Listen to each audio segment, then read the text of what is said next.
Yo, what's up, hoop heads from around the globe, and welcome to another episode of Buzzer Beaters. I'm Eddie Aparicio. This is my co-host, Anthony Twan Corral, and tonight we're going to go ahead and cover the second part of our pre-draft coverage. We covered 10 teams last week, and now we're going to go ahead and cover the next 10 teams this week. We divided up one division of the Eastern Conference, which is namely going to be the Atlantic Division. That's going to be the Celtics, Knicks, Raptors, Sixers, and Nets. Those are all going to be covered by Twan, all right? And then we go ahead in the second half of the show, go into the Northwest Division of the Western Conference, and then that'll be the Thunder, Nuggets, Wolves, Blazers, and Jazz. I will have 4 of those 5. Twan will have covered the Nuggets, and then next week it'll flip-flop. I'll cover the 6, and then Twan will cover 4, and we're going to go ahead and probably do that during the draft. During the draft, the draft is actually next week, next Tuesday and Wednesday, and we're going to be here live to cover that with you. Go over all the picks. This is a crazy time for us, man. It's just a lot of work that we have our own lives and jobs and stuff, and we're trying to do this to bring content to you, our audience. But we really appreciate you guys listening in. You can find us here every week. We're going to go ahead and cover even the summer league, and then probably after the summer league, we'll probably take a little break and then probably reconvene, once the preseason starts. So without any further delay, man, Twan, I know you got some coverage here, brother. I do have some coverage. And it's going to be you like a stand-up comic right now. Yeah. We're going to be on for the next don't do 10, that. Don't do that. 20 minutes, no, that's bro. too much pressure. So maybe a little bit more. Before I do that, I got to jump in the confessional here. I got turned around last week, and the free agents that I thought were free agents weren't. I don't know where I got my data from. Everything else is correct. I'll correct it for the draft. But my free agents that I was recommending last week were, in fact, not free agents except for Luke Kennard. But yes, Ty Jerome, I don't think it was. No, Ty Jerome is not. And then there was another player that I mentioned a couple of times. So I'll course correct that. I got it all straightened out. I'm good. No worries, man. So on that, in that case, and with that kind of done, I'll start with the preview. So I'm going to start with the Boston Celtics. Boston Celtics had an interesting season last year. Most of the season, Tatum was not part of it. He fought really hard to come back from his injury, which, he came back a lot sooner than people had anticipated. Jaylen Brown was really an MVP candidate for most of the season. Sure. And then kind of Tatum came back and they were doing okay. And then now it looks like maybe the Celtics are shopping Jaylen Brown around. One of the rumors that are coming around is, trying to get Giannis in that trade. So that's going to be interesting to see how that goes. Eddie, before I begin, I wanted to ask you, one of the comments that I heard, and for what it's worth, maybe it's true, maybe it's not, but Jaylen Brown basically said that if he gets traded to the Milwaukee Bucks, he will not sign a long-term extension. Oh, wow. That's basically what he said. And the question I have for you is, why do you think that is? Why do you think if he did say that, why do you think he would say something like that? Maybe it's because he's maybe used to being part of a bigger city type of atmosphere. I mean, he went to school out here in California. He's a Berkeley kid. I don't know where he's born and raised. And now he's, Boston, it's a kind of a bigger city. I don't know, man. That's the only thing I can think of is that, it's a big brand. Boston's a big brand. Let's face it. It's one of the biggest brands in basketball. In Milwaukee, it's one of two. It's the Lakers and the Celtics. There's nothing as far as the most championships, right? So for him, he probably thinks his brand will suffer by going to Milwaukee. And that's probably the reason why he's kind of gotten used to a certain kind of luster that comes for being a Boston Celtic and being one of the better Boston Celtics, in recent years, especially with Jason Tatum when he went down with the Achilles. It became Jaylen Brown's team, and it showed he became the alpha player. So that's the only thing I can think of that would probably spurn him to say something like that. It's just that it's going from a very relevant franchise to a franchise that's kind of smaller market. And as big of a player as Giannis is, he probably doesn't. He pales in the fanfare to someone like LeBron is deserved. The guy's considered one of the best. But Luka, right? He goes to the Lakers and all of a sudden, whoa, right? He's the man. I don't know. That's the only thing I can think of. Is it's probably the brand thing. If it was New York, I think he'd have a different stance. Okay, interesting. I just, to me, I think he might be viewing this wrong. In my opinion, I think that when you look at Tatum and Brown, most people look at Tatum as kind of 1A or maybe Batman and look Yeah. at him as Robin. Yep. I'm thinking, dude, you go to Milwaukee and you win a championship before Tatum wins one in Boston, people are going to start questioning that. People are going to start. So to me, I think it's an opportunity for him to show himself. And we're old school. We're always talking about the old school kind of mentality. And I'm just thinking, hey man, if you get traded there, make the best of it, win a championship, see what you can do. Like prove you are who you think you are. You Yeah, know but what the I'm thing is, saying? bro, the supporting cast in Milwaukee No, isn't no, getting there yet, unfortunately. yeah, no, I hear you, but most teams he's going to go to, the supporting cast is not, So anyway, I just wanted to start with that. On that note, I'll kind of get through some of the metrics for Boston Celtics. I just found that fascinating, Yep. considering we're talking about Boston. So, Boston, offensive rating ranked second in the league with 120 points per game. Defensively, ranked fourth with gave up 111.7 points, and their overall net rating of 8.3 was good for fourth in the Yeah, NBA. it's good. Yeah. That was good. Yeah, Starters, absolutely. yeah, you and I have been looking at this metric, starter scoring, bench scoring. What does it mean? Anything? We've kind of been fooling around with the numbers. Dead even both, 16th both on bench Isn't and that a trip? unstarting. You would Yes, never, dude.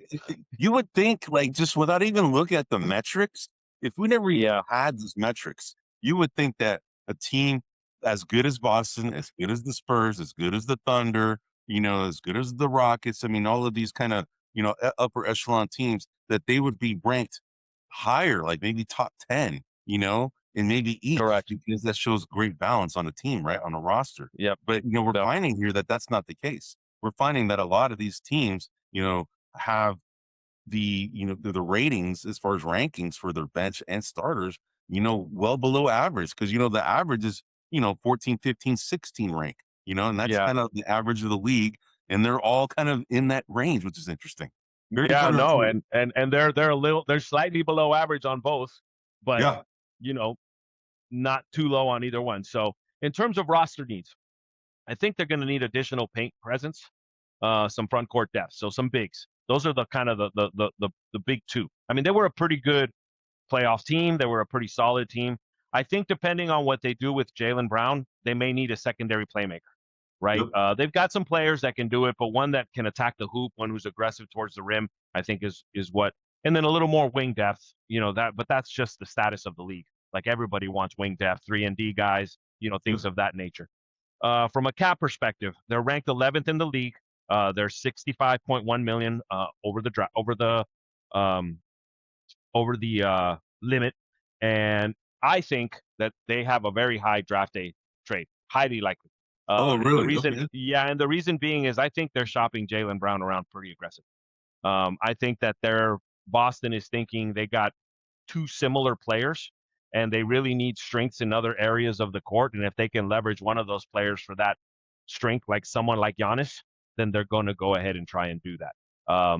There's a lot of people that are going to be going after Giannis. Milwaukee's already stated that they're looking and taking calls, although they said that in the middle of the year too, which ended up not being true. But we'll see how that plays out. So I do think that is highly likely.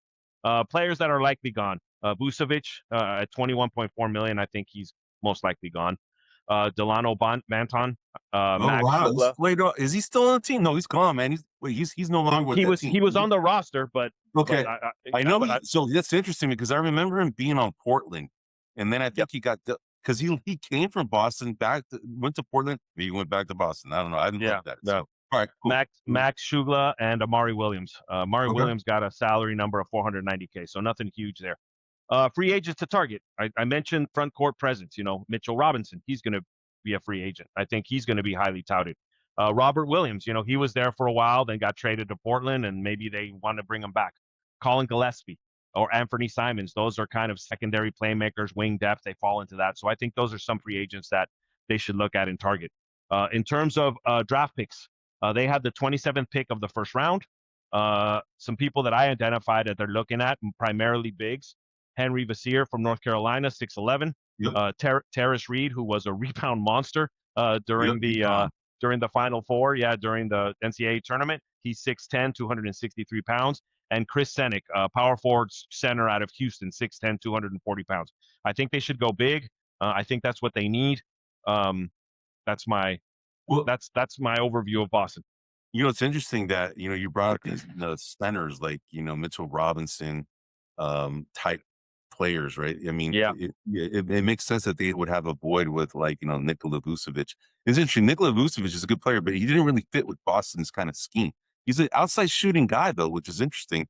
He yeah, is a little bit more on the expensive side, and he's kind of like, on on the wrong side of 30, yep. 35, right? He's a little more.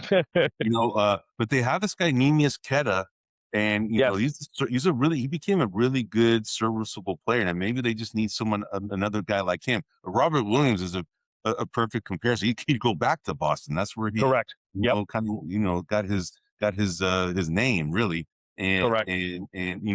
I'm sure Boston would love to have him back. I mean, he fits. He knows the system. And the thing is that they definitely, if they're shopping Jaylen Brown around, they're going to get some value in return. I wouldn't mind seeing Jaylen Brown on the Warriors, to be honest. Oh, Mm, I wouldn't either. I think we can talk about that when we get to the Warriors segment, which is yes. next week. But I agree. I think he's exactly what the Warriors need from the mentality. We need someone who thinks they're the number one, like who's going to take ownership, even though that's Steph's team and it Yep. will be Steph's team until the day Steph leaves. I think we need someone that's going to push that. And I think Jaylen Brown's the kind of mentally, he's the kind of guy that's going to push that. Like, I'm the guy. I'm the guy. And I think that's what the Warriors need so that Steph can kind of take a back seat and do what he does in a less spotlight role.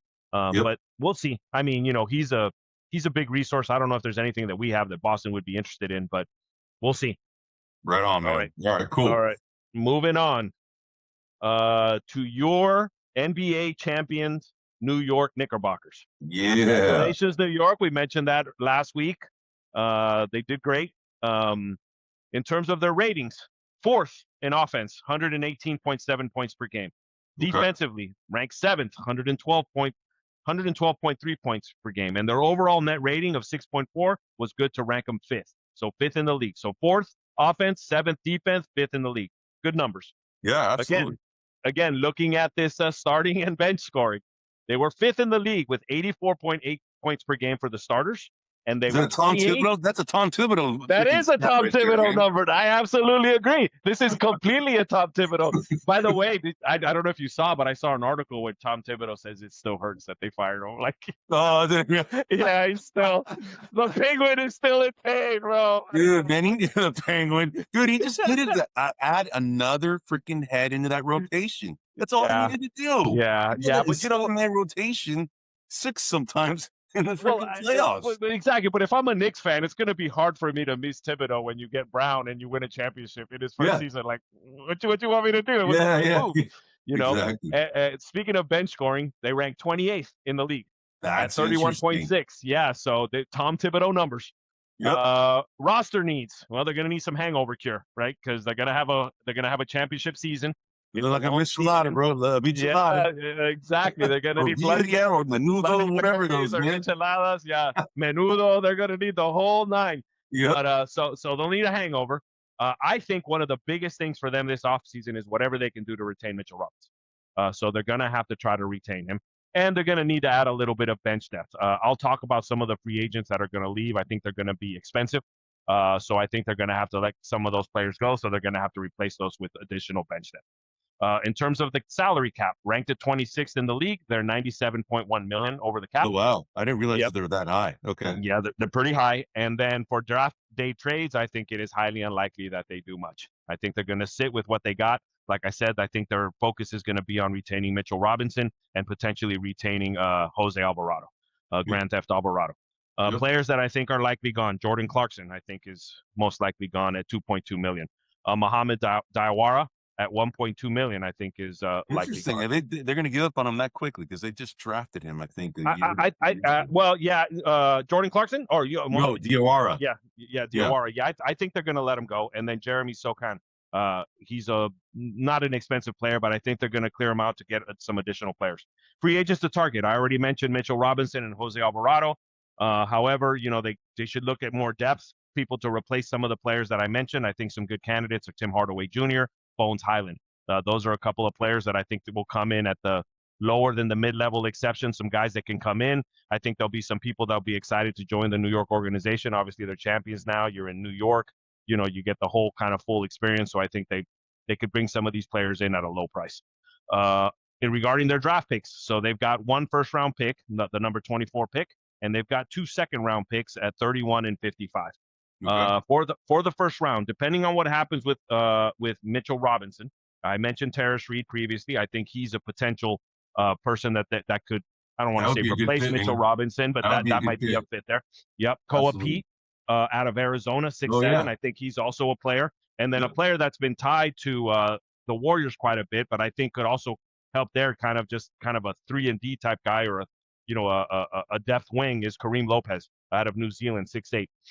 Okay, what pick again? What pick number? The 24th pick.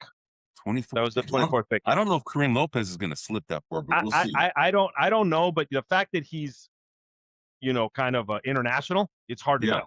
So I had him on there just as a possibility. I think Terrace Reed is likely. I think Koa Pete's potential. Terrace Reed will be there. Yeah. But so anyway, for the 31st pick, looking at maybe some guards, some backup guards, someone to alleviate Brunson. Emmanuel Sharp, a guard out of Houston, 6'3". Bennett Sturts out of Iowa, 6'3". And then potentially another big is Zubi Ejiofor out of St. John's, power forward center.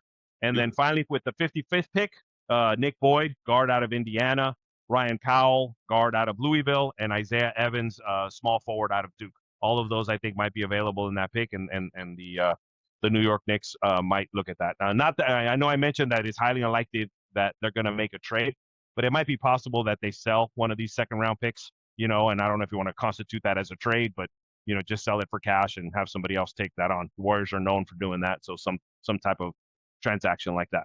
Any questions on? Yeah, well, the thing is that, okay, they just won the championship. You said that they were like 25th, I think, in the salary cap, or 26th? 26th. Yeah, 26th. Okay, correct. So they don't have much room. They definitely have 3 draft picks. I think it behooves them to keep their draft picks, because these guys are coming in the cheap. They're not like lottery bound kind of guys. They're all kind of 26th, 31, and what the other one that you said. These guys are all these are high value picks. Now they already won the championship. I would say if they did not win the championship, then they'd probably be more willing to make a trade to bolster up their team. But right now, I mean, they're going to try to, a lot, anytime these championship teams, they're going to get plucked by, especially some of their players, that are on the bench, like Alvarado, like you said, Mitchell Robinson. These guys, are going to be, coveted by some teams. Tyler Kolek is a guy that they drafted last year, at I forgot where he go, Marquette. I forgot where he went. But anyway, he was a pretty good little player. He's a guard. I think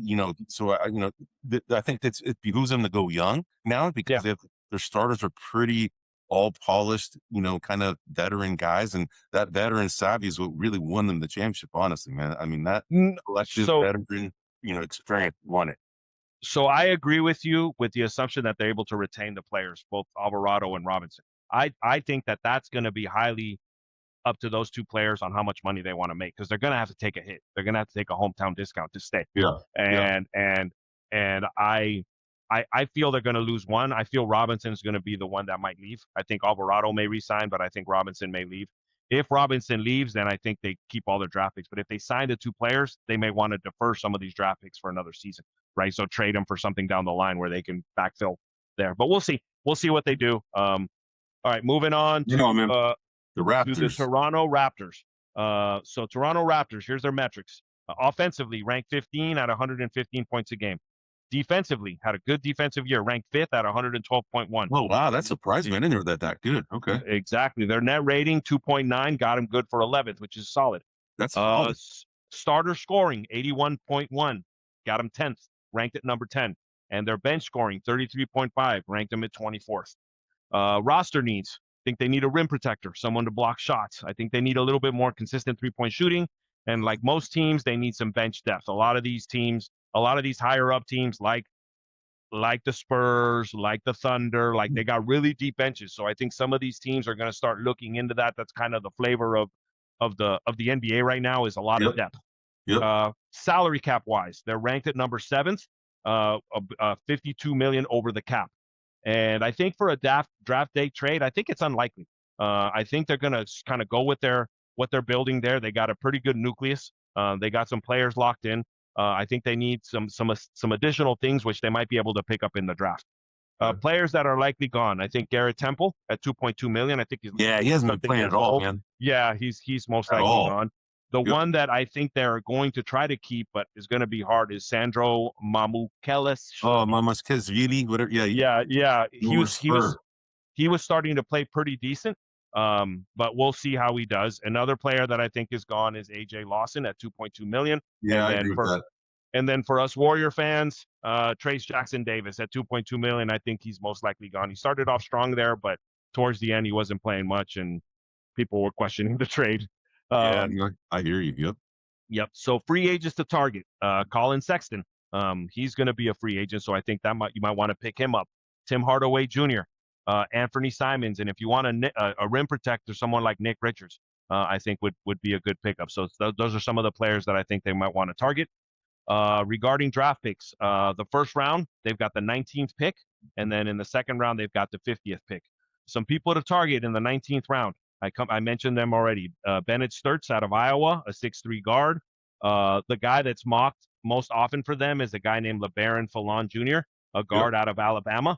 And then another player that I've already mentioned is Zuby Ejiofor, power forward out of St. John's. So I think those are some targets that they could do at the 19th slot that might be good for them. At the 50, a couple options here. Richie Sanders, small forward out of BYU. Ryan Conwell, guard out of Louisville. Isaiah Nelson, power forward center out of South Florida.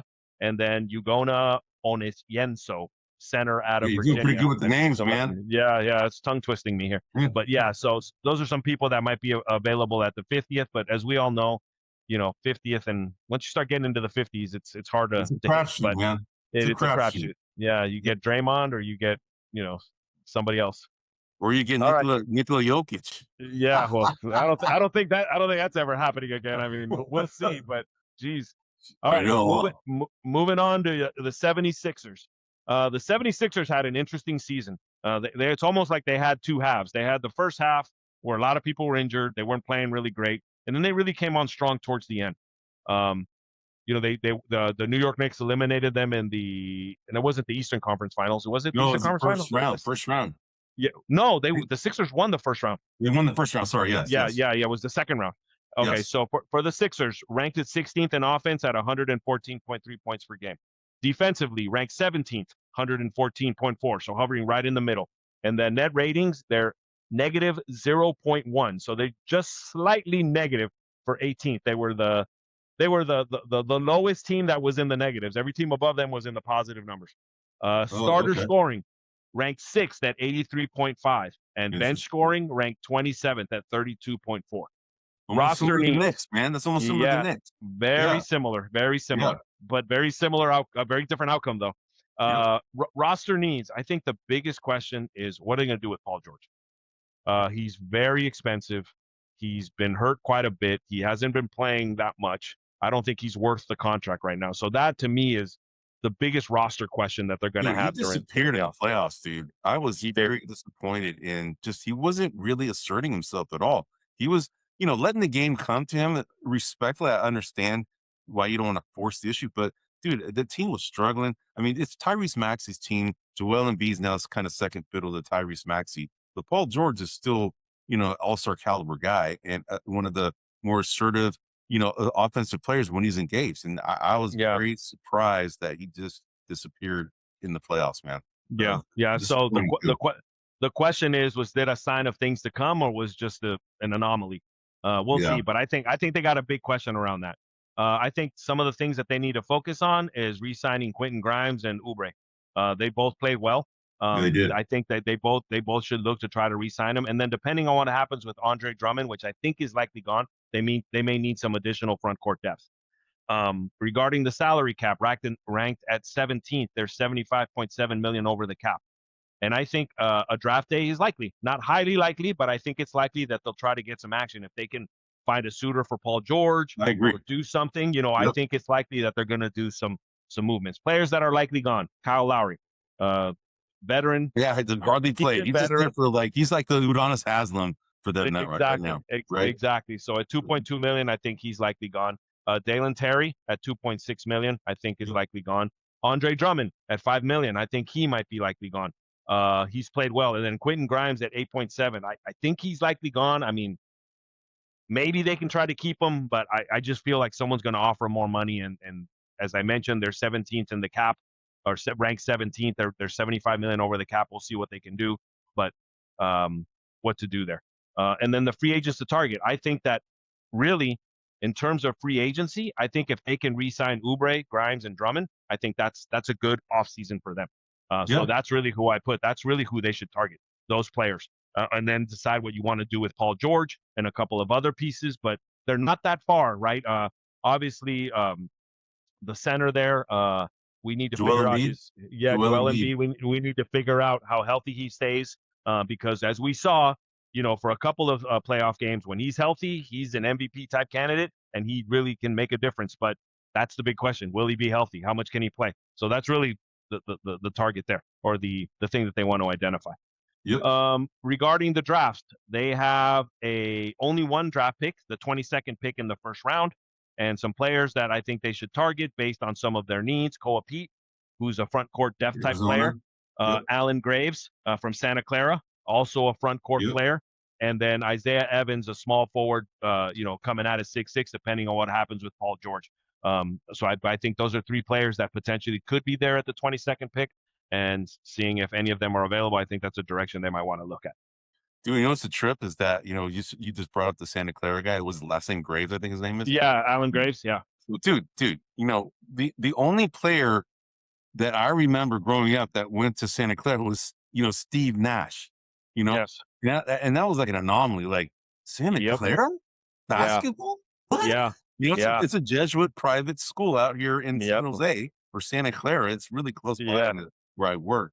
And then all of a sudden, out of nowhere, now they're starting to kind of pump out players. You got like Jalen Williams for the Thunder, right? He came out. Brandon Pajemski, and now this guy Graves, right? It's like, they're starting to come out with some players out of Santa Clara.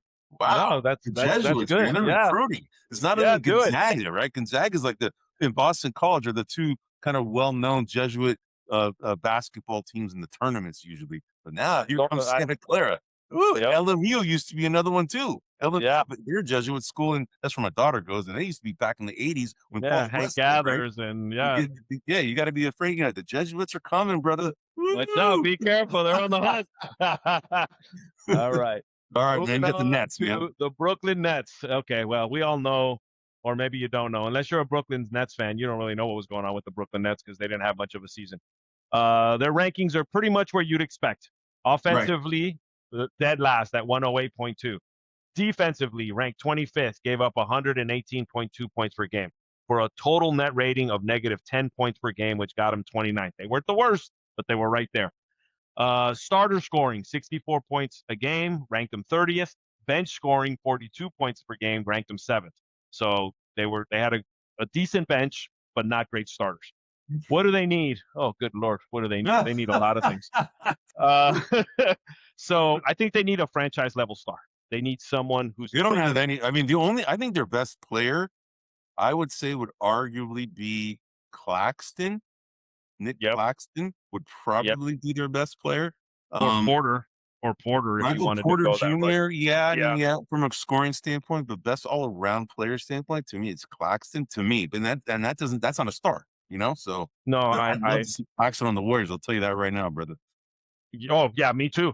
I wouldn't even mind seeing Porter on the Warriors, depending on what we give up. But so they need a franchise level star. And, just in that alone, if they could give up quite a bit for someone like Jaylen Brown, I mean, if Jaylen doesn't want to go to the Bucks, I'm not thinking he's going to want to go to the Nets. But it is New York. It is a bigger market. It is, but they need someone like that. They need someone who's going to come in. They need better three-point shooting. I know Porter was there, but overall, the three-point shooting was just about league average. And they need leadership and culture. The people that are going to bring in, they want some people with experience, some people that are going to help them out, as an organization, kind of move in the right direction. I mean, what really kills me about the Nets is I think that they were on their way and then they took the gamble for Durant, Harden, and Kyrie Irving. And that blew up that organization. And when that didn't work out, they went back 20 years. And so Yeah, to I me, agree. right before those players came, they were getting some movement, you know, uh, they were doing pretty headed in the right direction. And then they kind of reset everything. In terms of the cap, they got a lot of cap space because they're second in the league and they're only over by 1.3 million. Oh wow! So Draft they're day second. trade. I think Memphis was number one. I think, if I remember Correct. correctly. Correct. I still think Memphis wasn't in the positive either. No, Every team is over the everybody's in the cap. negative. Just how negative. Just Everyone's in the how negative. negative Yeah, they are. Yep. exactly. And then I think for a draft day trade is highly likely. They need a lot of I pieces. agree with you on that. Yeah, they got to figure out what they're going to do with Claxton. They got to figure out what they're going to do with Porter. They got to figure out what they're going to do with some of their other players. So I think that that's going to happen. Players that I think are gone: Oche Agbaje at 6.3 million. I think he's most likely gone. Jalen Wilson at 2.2 million. I think he's going to be likely gone. Malachi Okay. Smith, I think he'll be likely gone. And I do think Michael Porter Jr. is likely gone. I mean, they need to rebuild everything. He doesn't fit that model. So Yep. I think that he's going to go. And then Terrence Mann, I think, is most likely gone at 15.5 million. Yeah, they're like the minor leagues of the NBA right now, man. They are. Yeah, That's what where it used to be, man. Where the yeah. And players for other I teams. feel What these uh, guys are. exact. I feel for them, because I know what it feels like to be in that position. It doesn't seem like you can go anywhere. And for Nets fans out there, the only thing that saved our bacon is when we got a new owner. So maybe y'all need a new owner. I don't know. JC ain't cutting it. I don't know. Whoever owns that franchise, but we'll see. So in terms of free agents to target, there's no big players, no franchise level players that are free agents. Like I said, I mentioned Jaylen Brown, but I Yep. think they want to get some culture in there. I think someone like Harrison Barnes might be a good culture fit. He's Yeah. he's a calm guy. Bruce Brown had a pretty decent season over in Denver. So Yep. I think that he might be someone like Tim Hardaway Jr. He can provide a little bit of leadership, although he's a little less of a leader, more of a contributor. But I think Yep. those are some of the free agents to target. If they can swing a trade, I think they should, but it has to be for a younger player that can lead that franchise into the future. Regarding their draft picks, so they have one pick in the first round, the sixth pick, and then they got two picks in the second round, the 33rd and the 43rd pick. For draft pick number 6, all kinds of options here. Yes. Darius Acuff Jr. out of I think Arkansas. that'd be a good fit for him. Yeah, I think he'd be a good fit. Then we got Keaton Wagler out of point guard out of Illinois, 6'5" yeah. point guard. I think he's good. And a guy who's been rising up the charts here recently is Nate Ament, power forward out of Tennessee. Yep. Don't know if he'll be available at 6. There's been a lot of conversations that he might go higher, but I think those are 3 solid players that they could look at and potentially build for the future. The 33rd pick, that's a pretty decent pick, right? It's the 3rd pick in the second round, which is a pretty high pick.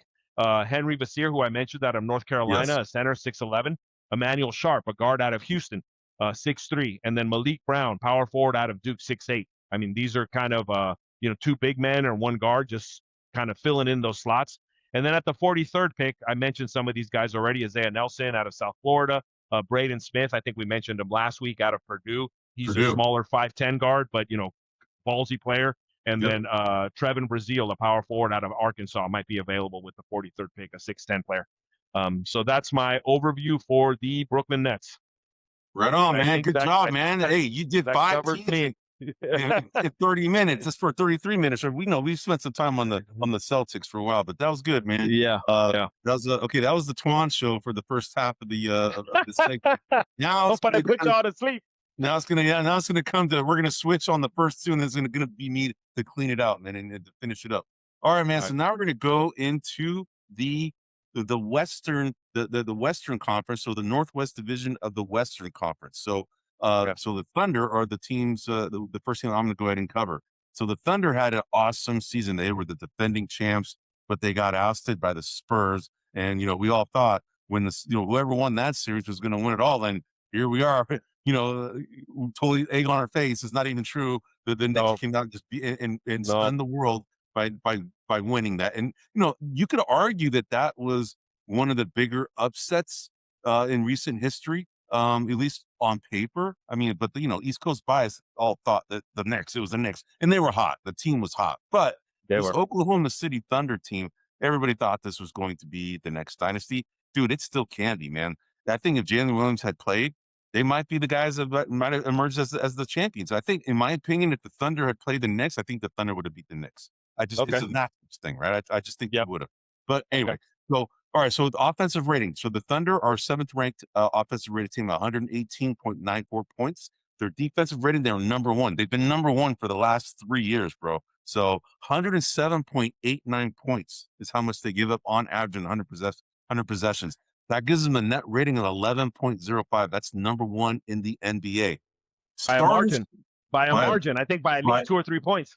by a lot, dude. Right? Yeah. At Yeah. least I think, yeah. So the Spurs were second, and I think they're like 2.5 points less in that Yeah, range. it's like 8 points. I think there were 8 point something. I think Yeah, the something Spurs like that. were. Yeah. But so now we're getting to the starter and bench scoring. Okay. All Now, right. you Here's would our little think that trend that we're looking. this is this weird trend, right? So the starter scoring, they were 19th, dude, at 77.2. Now, that could be due to Jalen Williams being out for most of the season. That could be how it's got skewed. But 77.2 at 19th for a team that's a defending champ, that's a very surprising. That's well below average. And then their Correct. bench scoring is 8th at 41.8. Those two metrics by itself doesn't lead you to believe that this is a championship level squad if you just look at that, Yeah. right? Yeah. So, but Correct. the ones I talked about before that, those are the ones that kind of the true measure of how good a team is. So, roster needs. This team is freaking deep, dude. They don't need much help other than one more superstar to pair with Shea Gilgeous-Alexander. You don't think So Jalen Williams is that guy? he can be. I think he is, but yeah, I mean, yes. Chet Holmgren is not for sure. He's a No, 3. Chet Holmgren's been. He got a little Yep. exposed during He got this exposed. He's postseason. relegated to be the 3rd best player on a good team, right? Yeah. So Jalen Yeah. Williams, I think, is a good. Yeah, I mean, he's a good. But Shea is so good as a number 1, and he overshadows kind of a lot everybody else. But yeah, Jalen Williams, is it Jalen Williams a number 2 or number 1 on a lot of teams? Probably, or close to it. So yeah, Yep. Jalen Williams is arguably yes, but I would say it's a little bit of question mark to me. All right. Okay. Okay. All right, so salary cap, they are 101.5 over. They're second to last. Do you know who last is, bro? Got to be the Dubs. Exactly. Got to be the Dubs. Isn't that crazy, man? Yeah. So, well, all right. So draft day trade. residue spending. Yes. So draft day trade. I think it's likely, man. Surprisingly, I think it's likely. Okay. Only because they have a lot of draft capital that they can dangle to boost up their roster. I mean, they lost out. They didn't defend their title, but they have a reasonable excuse that Jalen Williams was hurt. But they have enough to dangle to entice someone like Giannis to come over. You called that out as a potential scenario, and it's possible. Yep. So that's why I'm saying it's likely. There, Kawhi Leonard's out there. LeBron's out there. It's like. They could easily put together packages to entice some of these GMs to make a trade with. No, yeah, absolutely. I mean, if you put a package, something like Chet Holmgren, and Isaiah Hartenstein and Isaiah Hartenstein, yeah, for Giannis, I mean, that's a hard thing to turn down right with there. A couple picks, with like 2 or 3 picks to go with it. Yeah. Easy. No, absolutely. Easy, right? So, all right, man. So players likely gone. I think Lou Dort is possibly gone. He's 17.7 million. Alex Dukas, he hardly plays, dude, 2.2 million. Kenrich Williams, 7.1 million. These are 3 players that I think are likely going to be gone. And then, so as far as free agents to target, now the way I looked at it is I looked at, okay, which guys fit this mold? Who fits this culture in this mold of 2-way players that, are both offensive, defensive, more defensive oriented than offensive. So the guys that I put out here, Keon Ellis. Ellis fits this mold big time, dude. Bruce Brown, big time fits it. Right. Another guy is Peyton Watson out of the Nuggets, but he's a restricted free agent. So the Nuggets can match if they want to. But these are guys that would fit perfectly that are free agents. DeAnthony Melton, total freaking Thunder type. Right. And then Quentin Grimes. These are all Thunder like players. That's why I agree on these guys, right? I agree. All right. So the rich get richer, bro. So as far as draft picks, they have 3 total. So they have 2 in the first round. They have the 12th pick and the 17th pick. And then in the second round, they have the 37th pick. So as far as in the first round, the guy that I had selected as the number 12 pick, there are a few guys that I went ahead and kind of laid out here. But Braden Burries, you've already mentioned him. Braden Burries is out of Arizona. He is a guy that could fit with any lineup. He has a great scoring punch, two-way ability.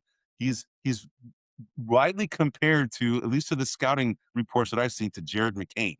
So a guy that's already on the team, right? Jared McCain is a great fit for them already. So if they get another Jared McCain, they'd be like, "God, sign me up," right? Another guy that's there is LeBaron Fallon. You brought him up too, out of Alabama. Yeah, LeBaron Fallon. Yep, correct. Yep, he's a point guard. He is being compared to a Tyrese Maxey light. So that's an interesting. That's a big compliment. That's a big compliment, right? He's NBA ready, 6'3.5", 176 pounds, 6'6", 6'6" wingspan, which is pretty good for a point guard. And then you already mentioned Nate Ament. He's been climbing up the charts. He's a small forward, Tennessee. You know, he's being compared to like an Austin Crozier, Zachary Reese-Sachet, Keith Van Horn-like. So these are the 3 guys that I think that they would target, you know, in the 12th pick. For the 17th pick, here's where it gets interesting. So Yaxel Lendeborg. He better be gone. He better be gone at that point. Yeah, but that's, I mean, it depends on, you know, there's different, you know, sites that kind of have different rankings based on the draft. Some of them have Yaxel going up to as high as top 10. Some of them are kind of like, you know, 12 and below, right? So it really depends. But Yaxel Lendeborg is a favorite of a lot of Warrior fans, by the way. And dude, I've been listening to the radio shows. I'm one of them.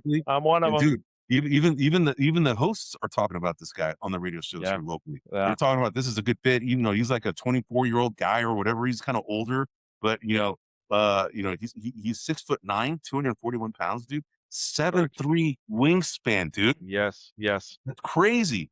Now, comparisons that they draw to him is Kyle Kuzma. Okay. Now, Kyle Kuzma, not now, but Kyle Kuzma when he first came up, and he was actually a pretty decent player when he first came out. He was. And then Obi Toppin is another one that he's being compared to. So that's a 17. The next guy is Hans Christian Andersen. His name's Christian Andersen, but I just like saying Hans Christian Andersen. I would say, isn't he a composer or writes books or something? Yeah, he's a book writer. He's a book writer. There it is. I think it was Hansel and Gretel. I think it was in the show. All right. Yeah. But anyway, go Hans. Point guard at a Texas Tech, 6'1", 3 3/4. He's a 6'6" wing. Total unselfish player. Doesn't necessarily have ideal size, but is like super talented and was a force in the college level. So he's being kind of compared to like the Dennis Schroeder type. Right? Okay. So the last guy I have is Cameron Carr out of Baylor. He's a shooting guard, 6'5" and a half, 184 pounds. He's kind of a athletic type of guy. He's lanky. He needs to kind of get some more strength on his frame, but you know, he's probably considered one of the better shooters in this draft class. And dude, the guy that they're actually comparing him to is actually a guy that, you know, we both like, is Jalen Tyson out of, you know, the Cleveland Cavaliers. He came out of Cal. I like him. Yeah, I do too. So these are the guys on the first round that I'm thinking. Now we're going into the 3rd and 7th pick. So Trevon Brazile, that's another guy you had brought up. That guy is being compared to Tyus Thomas and Cle Anthony Early.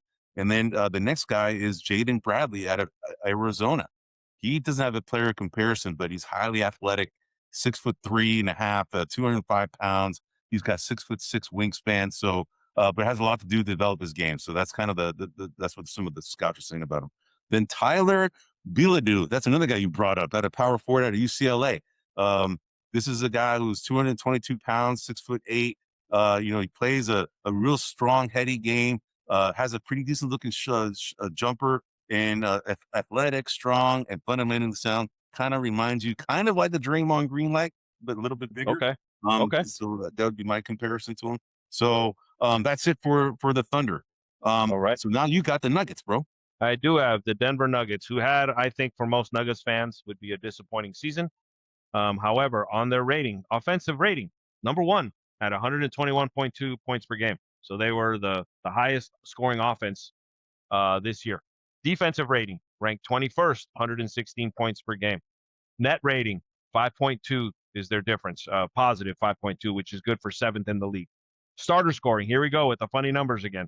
Ranked 3rd at 86.4 for the starters, and their bench scoring ranked 20th at 35.7. There seems to be no connection with this stat with anything. No. It just ranks up and down. So it's a very peculiar stat. It's a misleading stat. It is. It is. Yeah. So roster needs, you mentioned him already. Peyton Watson, he is a restricted free agent. I think they need to re-sign him. They're also, as I'll mention here, they're also cap strapped. So if someone comes in with a big offer, they could potentially pull him away. But I think that they need to try to re-sign Peyton Watson. For sure. They're gonna need a backup center, and I'll explain why here in a minute. And I think they're gonna need a backup point guard. In terms of their salary cap, they're 99 million over the cap, which gets them 28th. So we mentioned the 29th team, which was the Thunder, and then the 30th, who's the Warriors. So they're the 3rd at the bottom, right? I think it's highly likely that they do a draft day trade.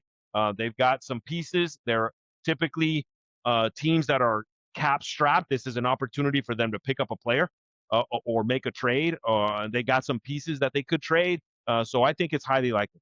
Players that are likely gone. Jonas Valanciunas, 10.3 million. That's why I think they're going to need a backup center. I think he's expensive. They need someone on the cheaper end. Tyus Jones, he's on the lower end, 514K. Bruce Brown, he's a unrestricted free agent, I believe. So I don't think they're going to re-sign him, even though he had a pretty good season. Tim Hardaway Jr., another one that I think they're not going to re-sign. Wow, there's a lot of guys, man. Yeah. Spencer Jones at 623K. They traded for him last season, and I think they're going to see what they can do is Cam Johnson. I think they're going to try to, he's an expensive resource. I don't think he worked out.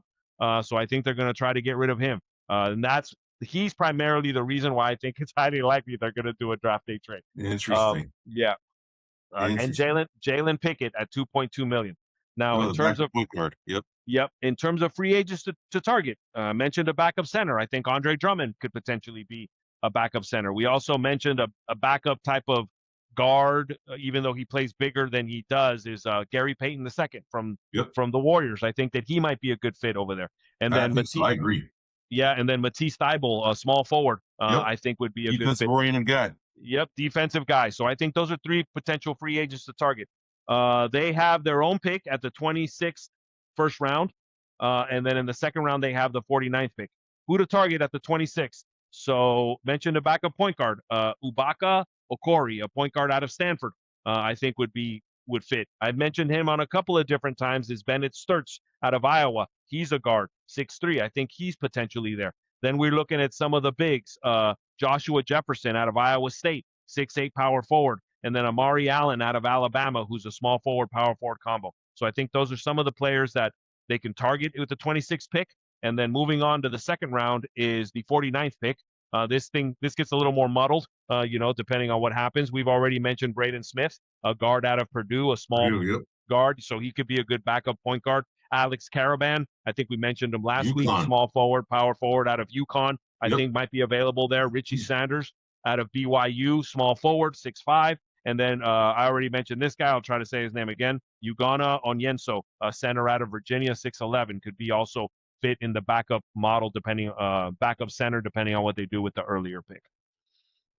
Right on, man. Yep, and that's it for the Nuggets. All right, so now Twan is done for the night, man. He's just there to listen and interject wherever he needs to, man. But I'm going to cover the last 3 teams. So let's go to the Minnesota Timberwolves. So the Minnesota Timberwolves, their offensive rating is ranked 12th in the NBA at 116.76 points.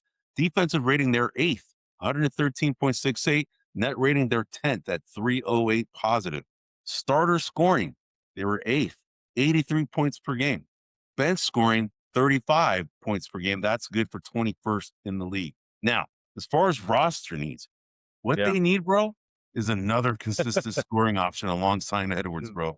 That is glaring to me, dude. That's glaring. The guy who actually, because Julius Randle is supposed to be that guy, but he's Mr. Hot and Cold, bro. The guy who really kind of stepped up was Jaden McDaniels. He came out and emerged, I think, as somebody that they can lean on, but he's not a number 2 scorer on that team. He should be. I agree with that. He's more of a 3D kind of guy. So that's why I'm saying another consistent scoring option would be somebody that this is what they need. Now, as far as salary cap. They are 25th in the NBA at 97 million over the cap. Now, as far as draft day trades, I'm saying it's unlikely.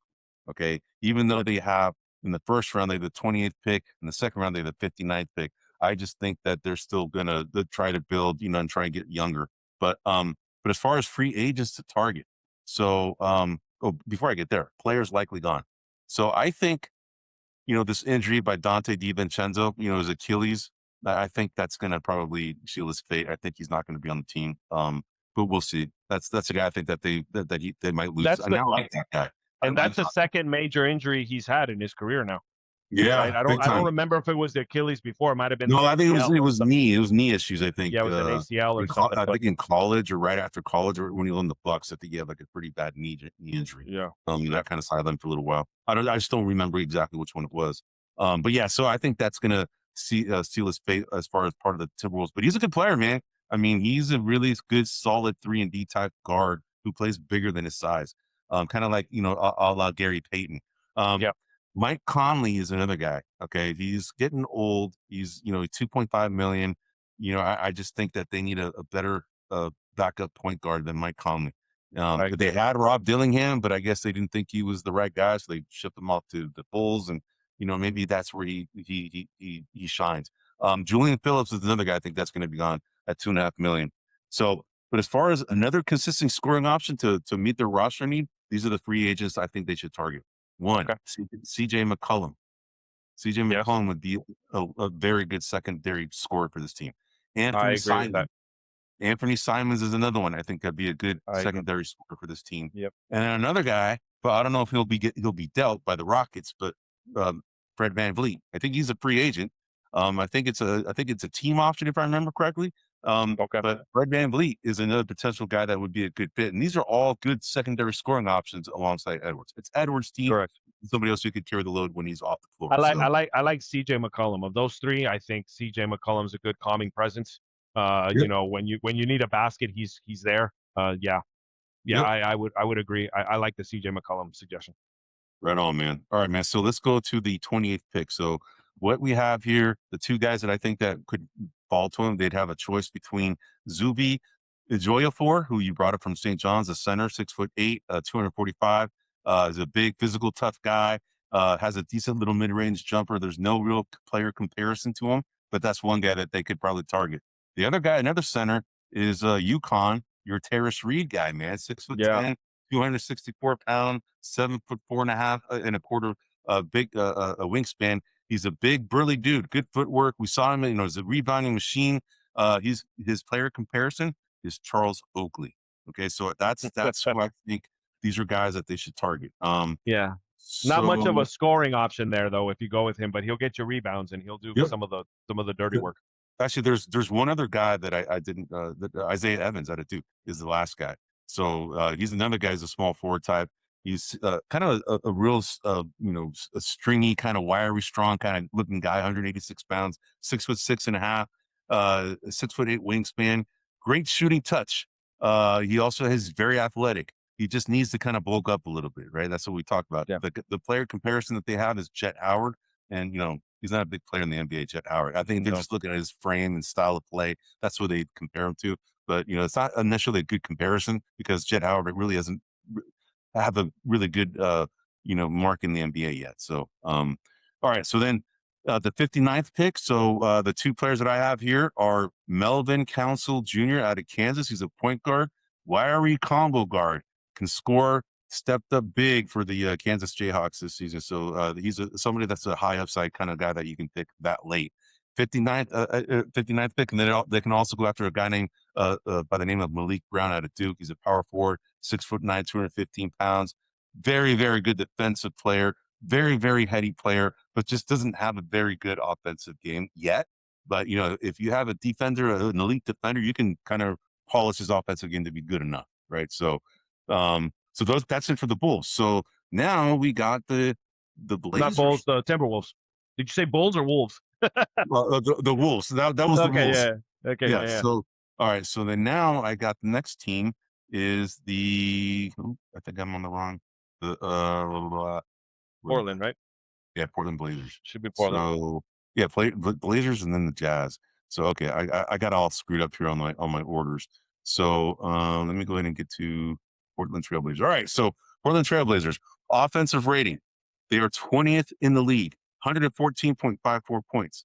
Defensive rating, they're 14th at 114.71 defensive points given up per game per 100 possessions. Net rating is 18th. They're negative 0.17. So as far as their starter and bench scoring, starter scoring is 11th in the league at 80.6. Bench scoring is at 34.9. That's 22nd in the league. Now, as far as the roster needs, bro, they need a knockdown shooter to help spread the floor, bro. Really, okay. They have Drew Holiday is kind of a streaky shooter. They really don't have anybody that really can knock down shots. Isn't Damian Lillard coming back from his injury? Yes. So he is a knockdown shooter. So that's one guy, right? But as far as anybody else, not really. They're all kind of really athletic, streaky guys, you know. So that's why I'm thinking that that's their biggest need. So as far as over or under salary cap, they're 66.1 over the cap. That's 12th best in the NBA. And I think that they're unlikely to make any draft day trades because they have no draft picks, bro. Unless they want to buy. So I think it's highly unlikely, bro. All right, so players likely gone. I think Jeremy Grant, dude. That he's 34.8 million, dude. That's expensive. That's expensive. Yeah. I think he's gone, bro. I think they can shop that guy or just let him go somewhere else, man.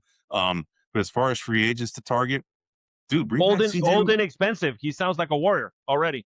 Pretty much. Old and expensive. That's all we do. Oh, that's all we do is take old and expensive. But dude, so why not just reunite CJ McCollum with Damian Lillard? Bring back CJ McCollum, dude. That would be crazy. Yeah, dude, bring him back. Idea. Bring him back, dude. Two old heads with the young bucks. All right, exactly, man, exactly. So because if you look at their roster, man, the Portland Blazers, they have Scoot Henderson, they have Drew Holiday. I mean, Drew Holiday is a player. You got to keep him on the team. Absolutely. Scoot Henderson still needs some time to develop, but he's pretty good. Tamani Kamara, okay, he turned out to be a pretty good defensive kind of guy. Yeah, I like his game. And then Denny Avdia, he's the Israeli. Yeah. So you have Denny Avdia, CJ McCollum, Damian Lillard. You have that's a nice squad. Tomorrow. Then you have Donovan Clingan, right? I mean, that's a pretty good little starting five right there, bro. What happened? What happened to our Chinese center, bro? He started off. Oh Yang Hansen or Hansen Yang, whatever his name is. What happened to that dude? Dude, he doesn't play, dude. He's just kind of like on the bench, man. I don't know what he's doing, man. That's Yeah, I don't know, bro. But anyway, so that's it for the Portland Blazers because they have no picks, so I really can't cover them on their draft. Okay. Picks. All right.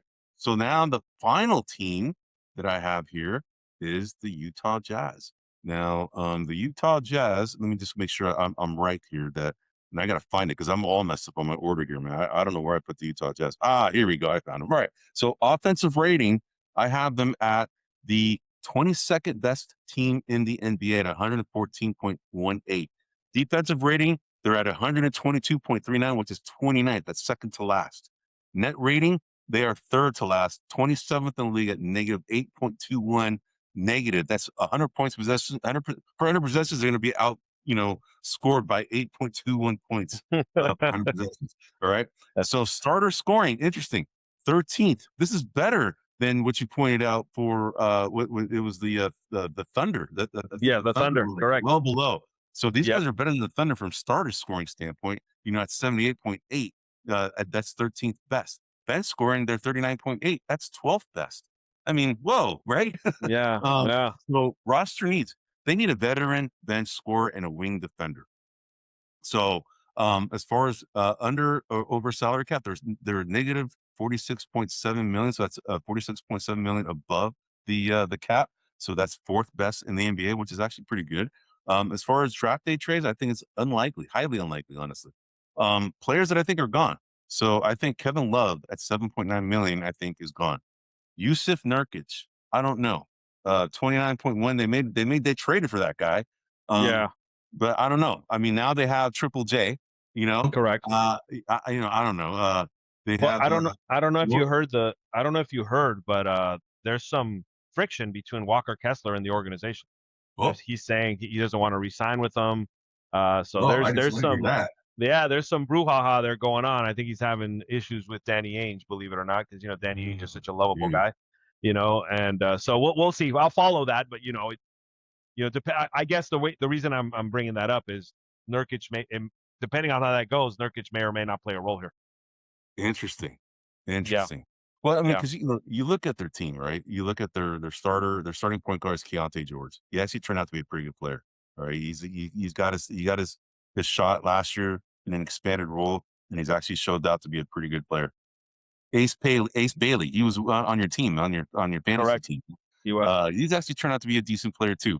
Not as good as Dylan Harper that came out of the No. same school, Rutgers, but Yep. he's pretty good, right? I mean, Dylan Harper was drafted before Ace Bailey. Ace Bailey the third pick, Dylan Harper was second pick, but still, I mean, those two players are pretty damn good.